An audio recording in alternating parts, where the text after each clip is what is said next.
Right. Good afternoon, everyone. My name is Nehal Patel. Today I am going to talk about Localstack, a practical guide to local AWS emulation. We'll start with overview of the local stack, a local first philosophy, and a key use cases. A live demo will cover a couple of use cases for the local stack, followed by brief discussion on advanced use cases like chaos engineering and cloud pods.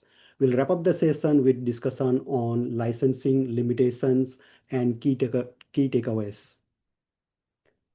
Local stack emulates AWS services on your local machine. That means you can do the development against AWS services like S3, Lambda, SQS, and many more on your local system. For example, you can upload a file to S3 bucket or list all the files in S3 bucket on your local system without a need to have a real AWS account. It's a very powerful capability offered by Localstack to mirror the AWS services on your local machine, which promoted a local first philosophy. A local first philosophy is a significant change in application development approach, which prioritize building, deploying, and debugging the application on your local before interacting with the real AWS services. Even though the number of iteration remains the same to build the application, there will be a quick feedback, which greatly accelerates development cycles and improves the developer productivity greatly. While it is helpful to do the local development, it's not the replacement for the real AWS services.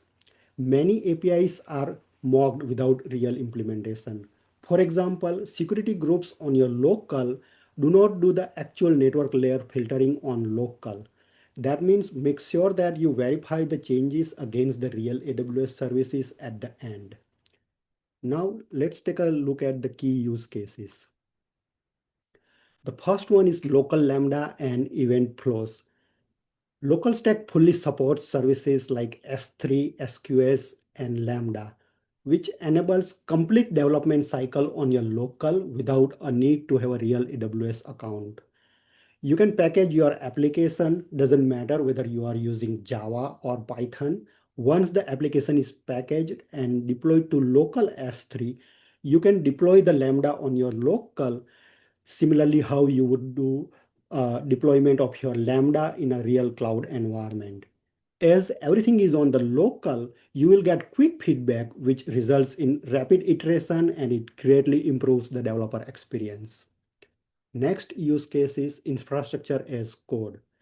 If you are using Terraform to manage the resources for the application, often the configuration issues surfaced only after code is pushed and CI/CD pipeline is applied. Many times this result in wait time of 10 to 15 minutes, which is really frustrating.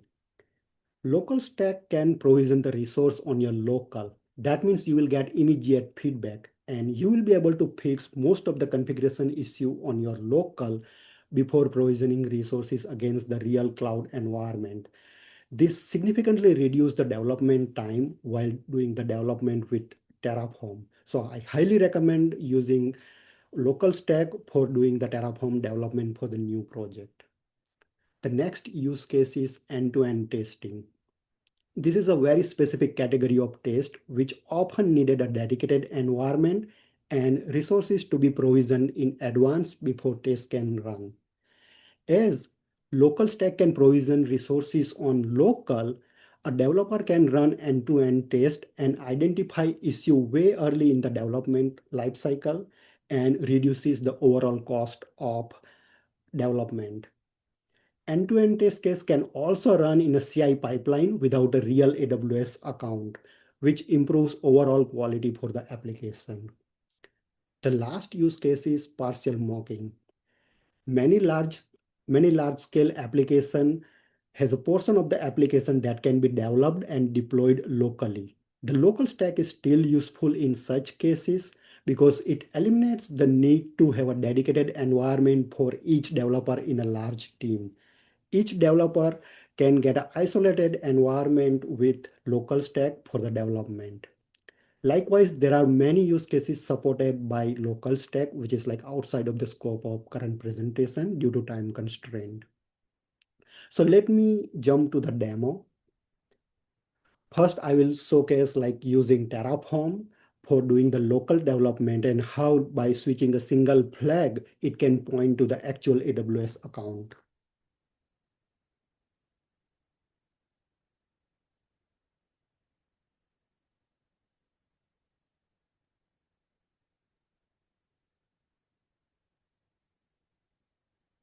So in your Terraform configuration, you need to provide a switch here, like basically like this flag detects whether like you're pointing to local stack or the real AWS account. And along with that, additional endpoint needs to be overridden. That way Terraform knows that it needs to interact with local stack or with the actual AWS account. And again, like this, once this configuration is done, you don't need to change anything. You just need to use a flag while working with local or like if you want to deploy to real AWS account.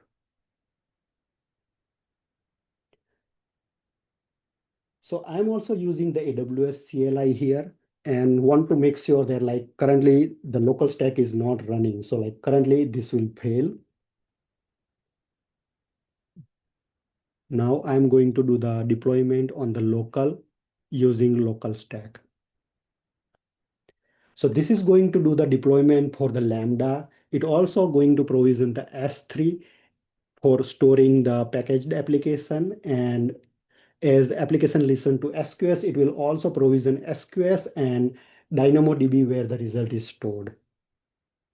So I'm using the makefile, which helps in managing the Terraform commands. So this is just a target inside a makefile, which will trigger the Terraform to start doing development on the local.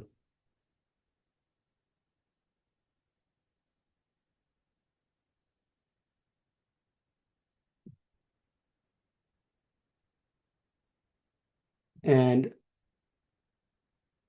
this is the Docker Compose file, which is responsible for starting the local stack on my system. So makefile will first trigger and start the local stack on my machine, and then Terraform can start provisioning the resource.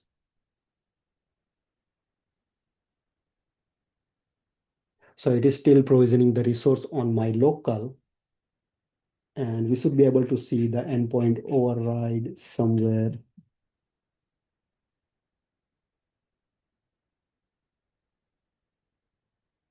Yeah, if you can see here, like, this is pointing to my local and it is provisioning queue resource.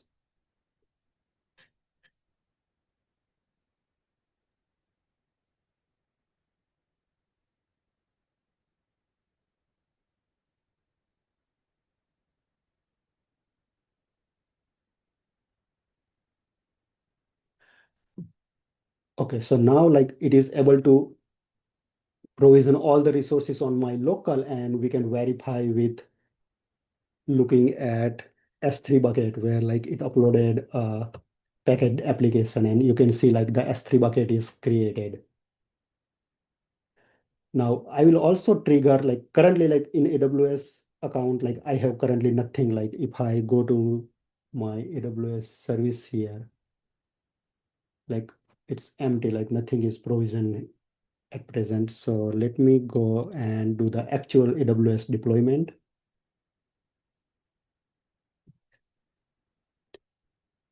So this time I am going to provision the resources in real AWS account.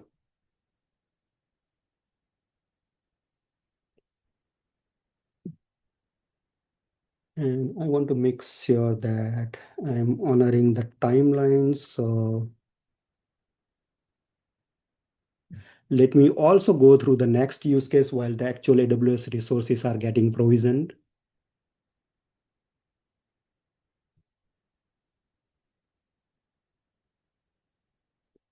So for end-to-end test case, I have a Lambda. I have a Lambda that listens to the SQS queue for the order, and it processes the order and stores it in a DynamoDB. So this will, I will show the demo where like on my local without actual AWS account, I will be sending a message to AWS queue, and then like ultimately the order should land in DynamoDB. So let's see. Okay, so let AWS resources continue to be provisioned while I can do the demo for the end-to-end test.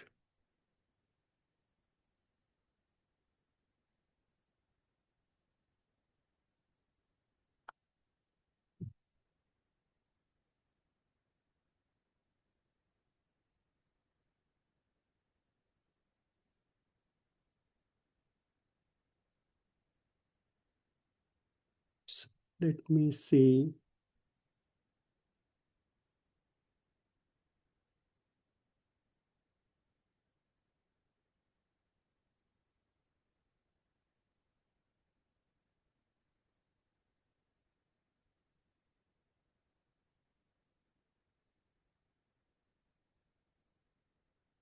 Okay, I think I might be running this in parallel, so I will straight away jump to the actual test in AWS resource environment.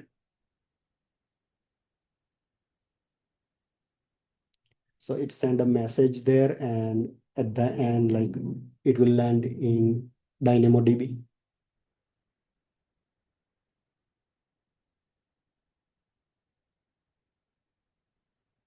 So let me go back here and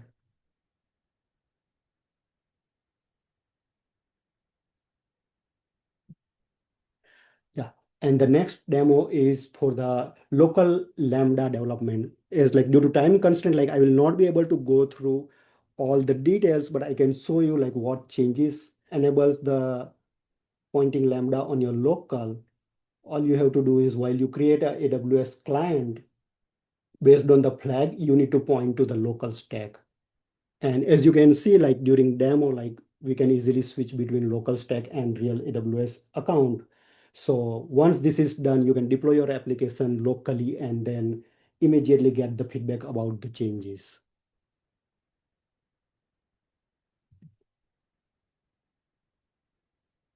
Now let's take a look at the chaos engineering, which is the advanced use case. It helps in verifying the fault tolerance of your application if there are failures in AWS API layer.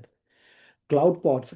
So you can configure your local stack to be stateless. That means like once you stop the serverless, you will lose all your changes, or you can store those changes and make it persistent and store it in cloud pods and share with your colleague. And it can also be used to seed an existing environment. After March 2026, the local stack is no longer free. It requires a paid license. However, it's free for student and open source development and personal development, but everyone else needs a license. And as we discussed, it's not a full AWS replacement. You still need to verify your changes against real AWS environment. And API coverage varies by service. It also supports like complex service like target task, but you should consult the documentation because not all the AWS services are implemented. Some of them are only mocked, so you should consult the actual API documentation.